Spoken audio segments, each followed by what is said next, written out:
Hey everyone, welcome back, and thank you so much for joining me today.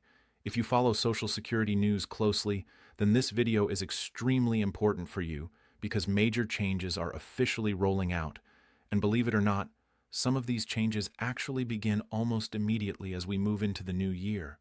A lot of people are confused, a lot of people are hearing rumors, and a lot of Americans are wondering what is real, what is confirmed, and how these updates will impact their monthly checks.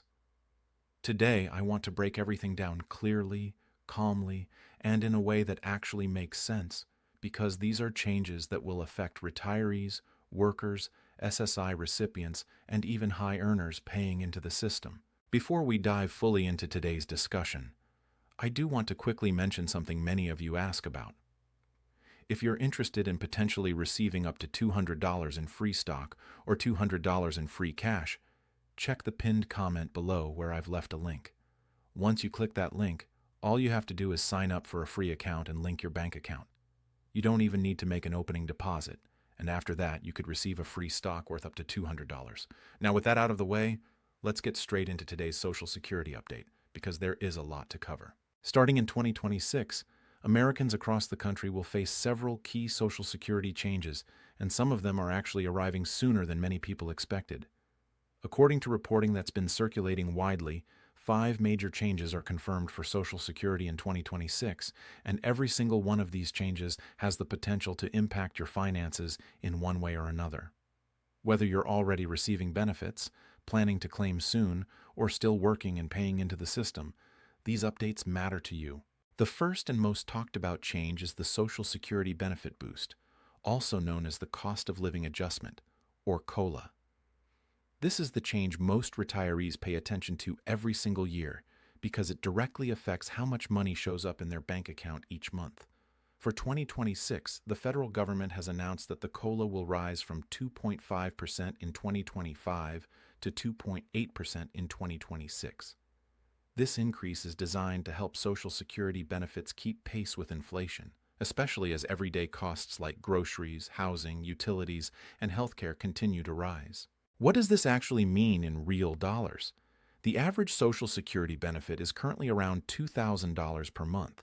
With a 2.8% COLA increase, that translates to roughly $56 more per month for the average beneficiary.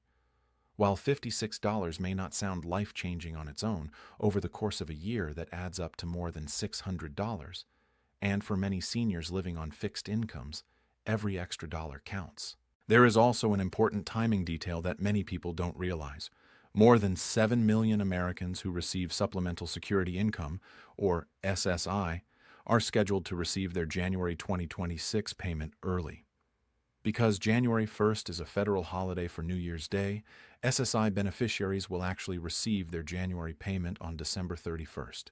That means these recipients will see their new 2.8% COLA increase reflected in a payment arriving before the new year officially begins. For many people, that early payment can make a real difference during the holiday season and at the start of the year. The second major change coming in 2026 involves the maximum Social Security benefit. While most Americans receive amounts close to the average, there are some retirees who qualify for significantly higher monthly payments based on their lifetime earnings and the age at which they claimed benefits. With the COLA increase, the maximum benefit that retirees can receive is also going up. In 2025, the maximum monthly Social Security benefit for someone retiring at full retirement age was just over $4,000 per month. In 2026, that maximum will rise to approximately $4,152 per month.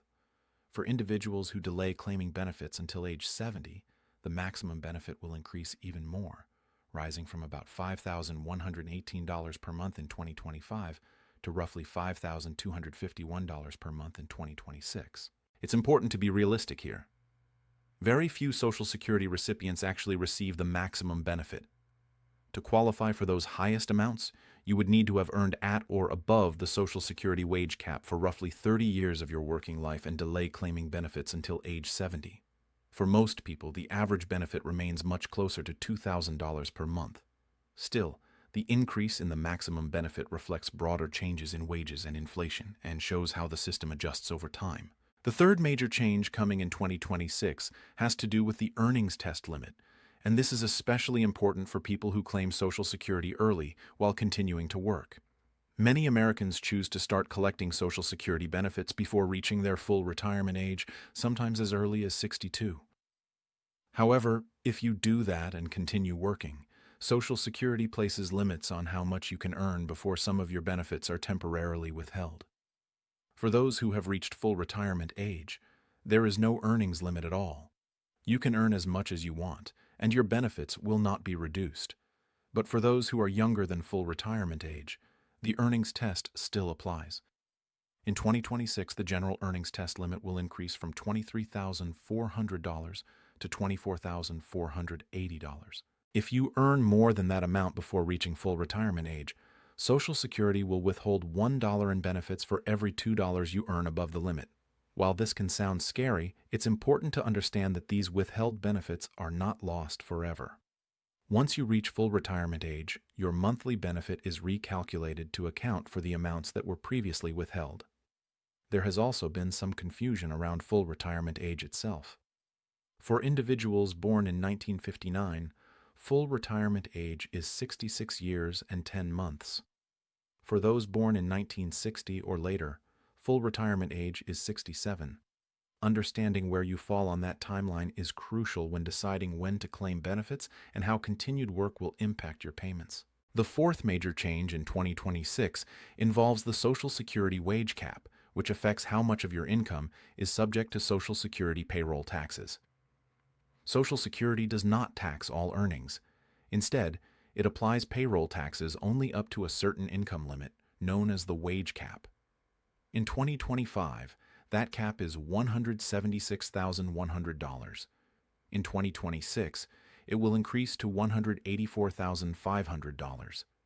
Both employees and employers pay 6.2% of earnings towards Social Security up to the wage cap. That means in 2026, individuals earning up to $184,500 will pay Social Security taxes on that entire amount. Those earning at or above the cap will pay a maximum of approximately $11,439 towards Social Security's old age, survivors, and disability insurance program, and their employer will pay the same amount. For self-employed individuals and independent contractors, the situation is slightly different.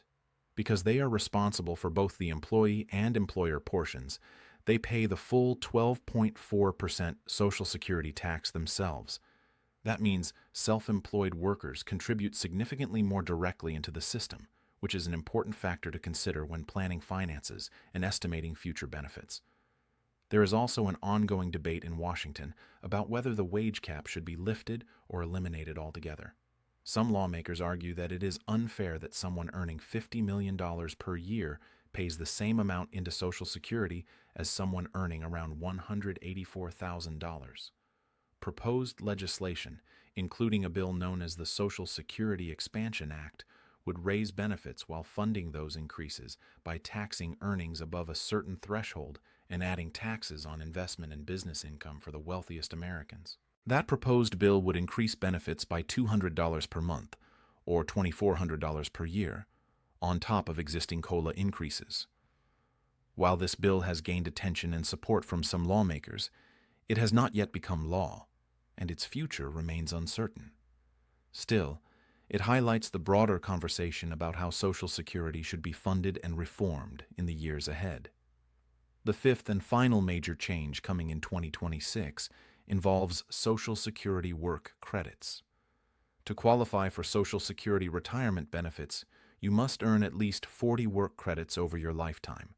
You can earn up to 4 work credits per year, which means it typically takes 10 years of work to become eligible for benefits. In 2026, the amount of earnings required to earn 1 work credit will increase from $1,810 to $1,890. That means you will need to earn $7,560 during the year to earn the maximum 4 credits. While this change is relatively small, it reflects rising wages and ensures that the credit system keeps pace with economic conditions. Taken together, these 5 changes show how Social Security continues to evolve in response to inflation, wage growth, and demographic shifts. For retirees, the COLA increase provides some relief against rising costs. For workers, changes to the earnings test and wage cap affect how much they contribute and how benefits are calculated. And for future beneficiaries, adjustments to work credits ensure continued eligibility within a changing economy. As always, it's important to remember that Social Security is a complex system, and individual circumstances can vary widely. Your age, earnings history, health, and retirement plans all play a role in determining how these changes will affect you personally. Staying informed is one of the best ways to protect your financial future and make confident decisions about when and how to claim benefits. I'd really love to hear your thoughts on these changes. Do you feel the COLA increase is enough to keep up with inflation? What do you think about raising or eliminating the wage cap? And how do you feel about the future of Social Security overall? Let me know in the comments below, because these conversations matter. That's all for today's update. Thank you so much for watching, and if you found this information helpful, make sure to like the video, subscribe to the channel, and turn on notifications so you don't miss any future Social Security updates. I'll see you in the next video.